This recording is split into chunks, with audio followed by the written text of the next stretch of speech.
Olá, queridos irmãos em Cristo Jesus, mais uma vez aqui estamos para o programa Ágatos Brasil, programa este que faz parte do projeto do Instituto Aviva Brasil na busca de um avivamento da parte de Deus para as igrejas evangélicas deste país que amamos. Não se trata de uma pretensão ligada a uma denominação. Esperamos que isto ocorra com todas as igrejas evangélicas do Brasil, não importa o princípio, se ela é batista, se é Assembleia de Deus, se é presbiteriana, se é casa de oração, se é congregacional, se é metodista, não interessa. Se é presbiteriana, se é um grupo fundamentalista, se é arminiano, se é calvinista, não. Nós queremos e esperamos que Deus provoque e produza um avivamento geral nas igrejas. Queremos a salvação do povo brasileiro. Mas isso só vai acontecer, só vai ocorrer se a igreja estiver ocupando o seu lugar no trono da santidade diante deste país. Vamos ao sermão desta manhã. Fortificante é o título. Fortificante. Você diz, peraí, é sermão ou é remédio? As duas coisas. Pode ser até mais do que isso. Mas o tema é exatamente fortificante. Atentemos para o que diz Paulo aos 2 Timóteo, capítulo 2, versículo 1. Primeiro, tu, pois, meu filho, fortifica-te na graça que está em Cristo Jesus. Gosto muito deste versículo. O irmão ou irmã já tomou fortificante? Sabem para que serve esse medicamento, esse remédio chamado de fortificante? Me lembro do biotônico Fontoura. Eu era criança, faz tempo, hein? Nem sei se esse remédio ainda existe. Era muito gostoso, bastante gostoso. Todo mundo gostava de tomar o tal do biotônico Fontoura. Mas eu lembro de um outro, muito bom, tremendamente eficaz, eficiente para fortalecer a criançada da minha época. Chamava-se óleo de fígado de bacalhau. O nome era emulsão de Scott. Ainda existe esse remédio. Mas que coisa horrorosa! A gente tomava, porque junto com a colher do óleo de fígado de bacalhau tinha um chinelo, uma correia, uma vara, alguma coisa que nos convencia da eficácia daquele medicamento e o quanto ele seria benéfico para a vida da gente. Mas ambos eram, sim, fortificantes e dos bons. Há um fato interessante e até hilárico que ocorreu aqui no estado do Rio de Janeiro. Existia um secretário executivo da Junta de Evangelismo da Convenção Batista Fluminense, um pastor americano, Harold Renfro, excelente pessoa, excelente evangelista, que nunca aprendeu o português direito, mas ele corria por esses municípios todos, visitando as igrejas que estavam sem pastor, dando apoio, fazendo trabalho de evangelização, batizando, celebrando ceia. Esteve numa igreja na região rural de Canavial, no estado do Rio de Janeiro. Lá esteve, batizou, pregou e resolveu, assim, de chofre, celebrar a ceia com aqueles irmãos e com os novos membros daquela igreja, batizados naquele dia. E partiram para juntar os elementos da ceia e não tinham pão. Ninguém tinha pão em casa e nem por perto para comprar. Também ninguém tinha vinho, nem uma fanta-uva ou alguma coisa parecida para servir para abastecer os cálices a serem servidos. Alguém teve uma ideia. Olha, eu tenho aqui em casa biju, tapioca. Tapioca. E o outro tinha, sabe o quê? Biotônico Fontoura. Ele celebrou a ceia com pedacinhos de tapioca e com biotônico Fontoura. Não há problema algum, porque a ceia é uma celebração memorial. Ali estavam os elementos que significavam o corpo e o sangue. Não importava se fosse suco de uva, se fosse vinho, se fosse fanta-uva, se fosse biotônico Fontoura. O efeito era o mesmo, ou seja, enquanto elementos materiais, nenhum. Mas o espírito, o sentido da crucificação, da morte e, consequentemente, da ressurreição, estava muito bem colocado ali. E ele fez muito bem em celebrar aquela ceia com esses elementos bastante estranhos para a cultura mundial. Mas o nosso interesse aqui, com base no texto, é outro. Vamos encontrar em 2 Coríntios, capítulo 12, versículo 9, quando do dilema de Paulo, esta expressão de Jesus: a minha graça te basta, porque o meu poder se aperfeiçoa na fraqueza. Pois bem, vamos, em princípio, considerar que todos os crentes em Cristo Jesus, salvos sim, redimidos, perdoados, com garantia da vida eterna, mas olha, não tem jeito, todos nós somos fracos, todos nós estamos sujeitos ao pecado, todos nós estamos sujeitos às nossas inclinações, aos nossos pensamentos erráticos. Todos nós estamos diante e ao alcance da influência da dinâmica da carne, do pecado que existe em nós. Então, vemos que devemos buscar fortalecimento em Cristo, mais precisamente na graça de Cristo Jesus, porque nela encontramos o fortificante de que precisamos, aliás, o melhor fortificante que existe neste mundo. Não é um arrebite, alguma coisa que o indivíduo toma, ingere e fica aceso, esperto, crentão durante um certo tempo. Não, mas aquele que ingere, aquele que se abastece da palavra de Deus, da graça, ele é erguido e permanece firme, esperto, para viver o Evangelho, para glorificar o nome de Deus. Vamos dividir esse sermão fortificante em alguns pontos. E o primeiro é: porque a graça de Deus é melhor do que a própria vida. O Salmo 63, versículo 1 diz: porque a tua graça é melhor do que a vida. Será que existe mesmo algo mais valioso do que a vida? Parece que as pessoas vivem aí, não, achando que viver é tudo. Claro que existe algo mais valioso do que a vida, que é a graça de Deus. E por quê? Sabe por quê? Porque pela graça, eis o que diz a Bíblia, pela graça sois salvos, por meio da fé. Isso não vem de vós, é dom de Deus. É pela graça de Deus, manifesta em Cristo Jesus, que nós obtemos a salvação. Não é por coisa alguma que possamos fazer. E salvação é alguma coisa que diz respeito à vida eterna. Consequentemente, é muito maior do que a vida. Não é viver bem, não é viver com dinheiro, não é viver com saúde, não é viver com patrimônio, não é viver com posição social de destaque, nada disso. É vida eterna, é vida com Deus, é vida nos céus, e isso vem pela graça. E a graça é o fortificante que nos permite isso. O que é mais valioso nesse mundo? O que é mais valioso? Isso vem pelo modo mais simples. Vem tão somente pela fé, a fé em Jesus Cristo. Não é por obras, não vem das obras, para que ninguém se glorie. Não há nenhuma pessoa que possa se gloriar. Eu consegui isso, eu consegui aquilo no reino de Deus. Não, a salvação vem por Cristo Jesus. Deus não precisa de sacrifício de ninguém. Deus não precisa que ninguém se arrebente, se deixe molestar para conquistar alguma coisa. Deus não é sadomasoquista. O que ele fez de mais importante foi enviar o seu Filho Jesus Cristo para morrer em seu lugar. E diz a Bíblia, diz Isaías, agradou moê-lo, porque foi um sacrifício perfeito. Derramou o seu sangue no nosso lugar para nos salvar. Não só isso, vem de algo igualmente proveniente de Deus, que é a fé. Basta termos fé.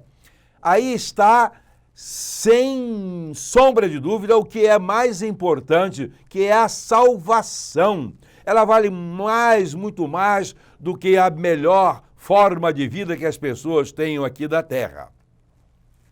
Um segundo ponto é: porque a graça, a verdade, a justiça e a paz possuem profunda intimidade. possuem profunda intimidade. O Salmo 86, 10 diz o seguinte: encontraram-se a graça e a verdade, a justiça e a paz se beijaram.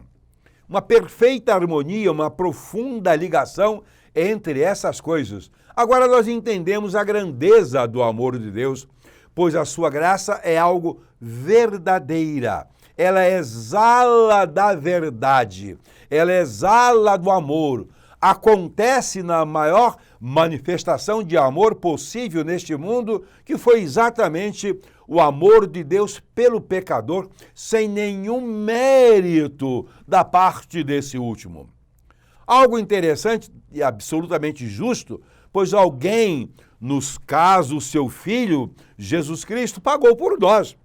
E foi decisão deles, do Pai, do Filho e do Espírito Santo, que Jesus Cristo viesse para morrer por nós.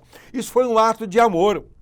Um ato de amor que manifesta a justiça de Deus. A Bíblia diz que sem derramamento de sangue não há remissão de pecados. Interessante, desde o princípio, desde o pecado, imediatamente ao ato pecaminoso cometido por Adão e Eva, eles se sentiram nus, envergonhados e mataram animais para tirar a pele e se cobrirem.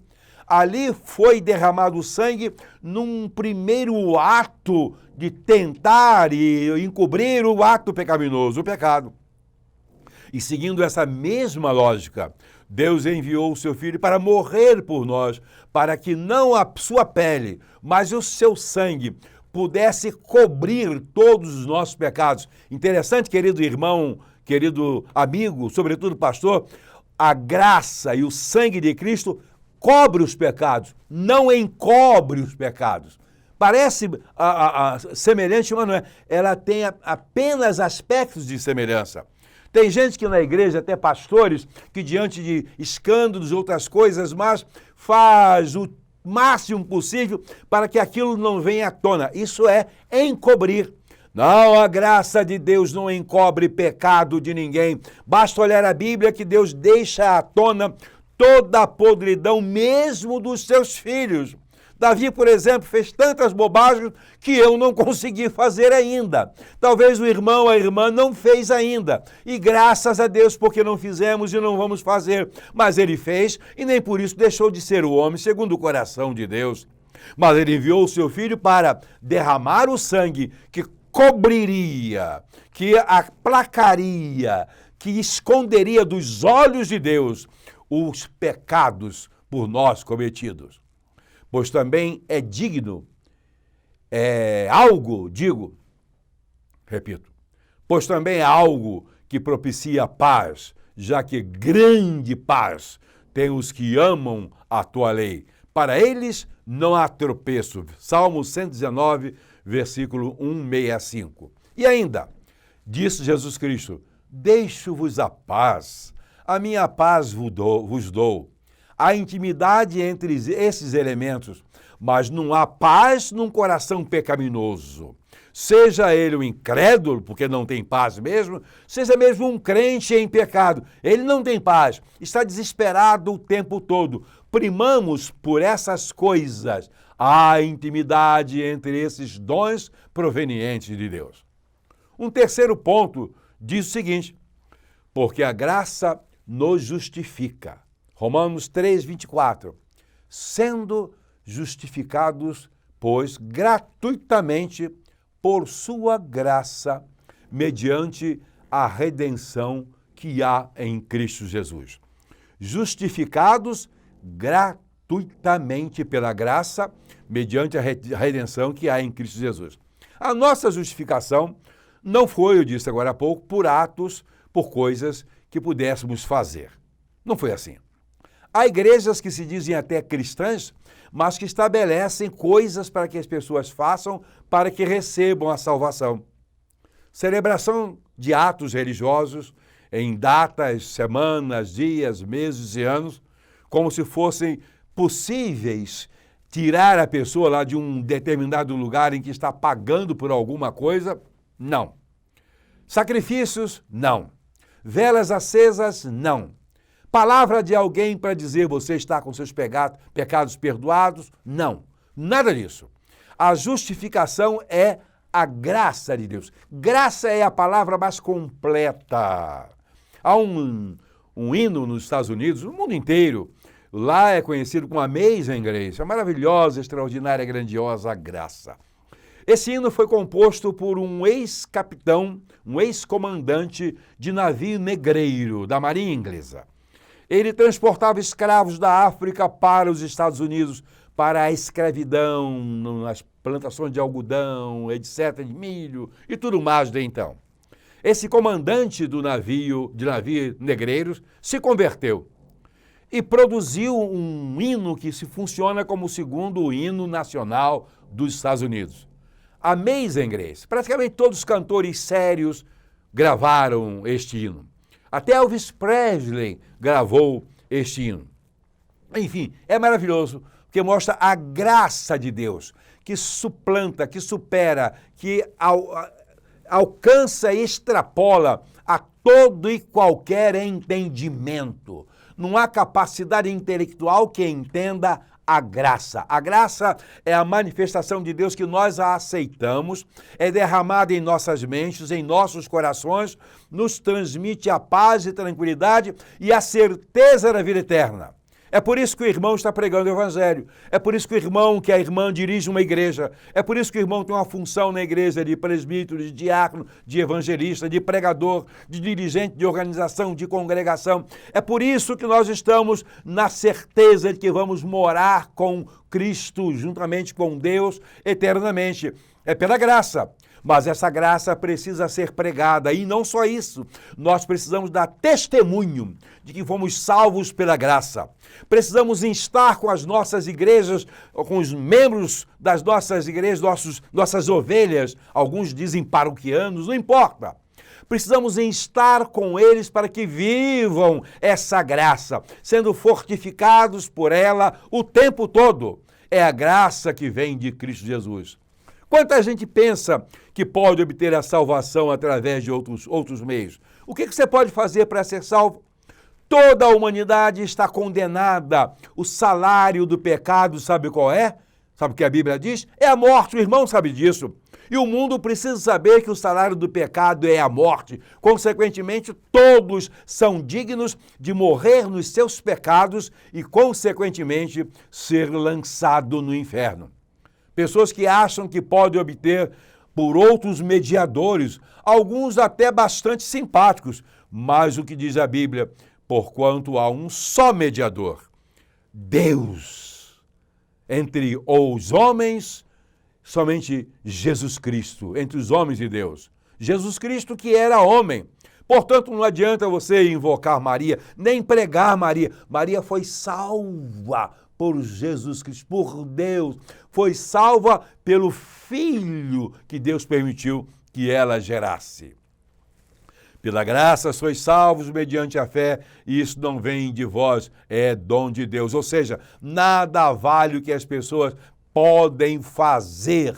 Nada. Então, nós, os que somos crentes em Cristo Jesus, não nos esqueçamos desses princípios, dos princípios que nos fortalecem e que nos fazem testemunhar, testificar e pregar ousadamente esse evangelho glorioso. Mas há um quarto ponto, porque a graça nos dá firmeza. Romanos 5:2 diz o seguinte: por intermédio de quem, isto é, de Cristo, obtivemos igualmente acesso pela fé a esta graça na qual estamos firmes e gloriamo-nos na esperança da glória de Deus. E gloriamo-nos na esperança da glória de Deus. Então, pela graça, estamos firmes. Deus nos mantém firmes nos seus caminhos pela graça também. Se a graça se afastar de nós, todos os dias nós temos muitos motivos para pecar. Temos muitos motivos para desagradar a Deus.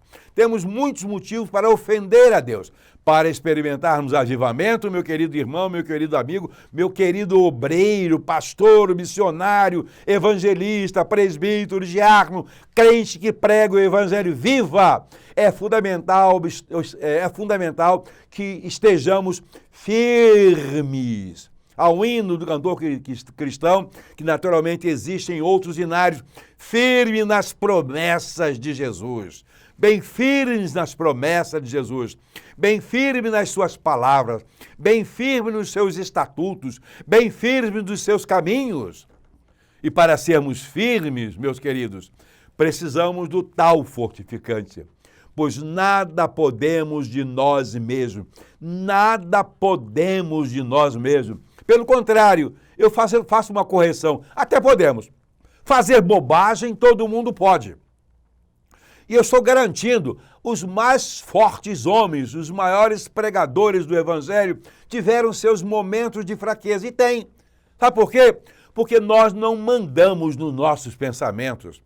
Os nossos pensamentos estão ligados à nossa carne, à nossa matéria, aos nossos instintos, à nossa natureza. E aqui e ali, quando damos uma bobeada, ele pimba, o ponteiro vai para o lado do pecado, porque o pecado sempre tem uma proposta de prazer.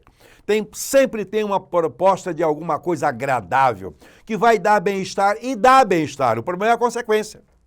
O problema é o quanto se vai pagar por aquela escorregada, por aquele tombo, por aquela infelicidade cometida. Todos os servos de Deus que têm caído têm pago um preço muito alto, e quantas vezes com a morte. E quantas vezes com a morte? Ah, mas Deus não agiria assim. Olha, meu querido irmão, não importa se você é bispo, apóstolo, pastor, missionário, o que não importa. Não existe unção maior em um e em outro que nos livre, que nos isente da manifestação da justiça de Deus. Deus não deixa de cobrar dos seus filhos. Davi, o homem segundo o coração de Deus, a que fiz referência neste sermão, pagou caro pela coisa horrorosa que ele fez. Ele adulterou, ele organizou, providenciou, mandou matar o marido da mulher que ele tinha, que ele havia apanhado, na linguagem havia pegado. Ele poderia ter mais 10, 20 mulheres, era perfeitamente permitido naquele momento, mas cometeu o pecado. Como consequência disso, houve estupro da sua família, houve morte, houve toda uma desgraça. Ele não escapou. Permaneceu como sendo homem segundo o coração de Deus. Permaneceu. Mas não precisava ter pago um preço tão alto. E se você não tomar tino, não se organizar, não obedecer, você também vai pagar um preço alto. Não tem jeito. Deus vai cobrar, porque dentro dos atributos dele, não se esqueça, ele é absolutamente, sabe o quê? Justo. Absolutamente justo. Não seremos firmes e fortes se estivermos longe de Deus, de sua lei, de sua justiça.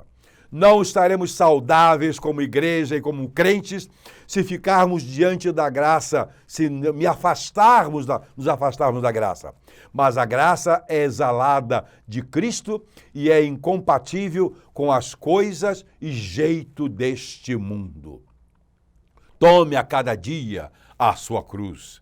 Esse é o conselho para todos os crentes, sejam eles os mais empolados crentes, possuam os títulos mais extasiantes e bonitos dentro do reino de Deus. Todos nós precisamos do fortificante que vem de Deus para nos mantermos em pé, servindo, vivendo o grandioso amor de Deus em Cristo Jesus. Que Deus a todos abençoe. Amém.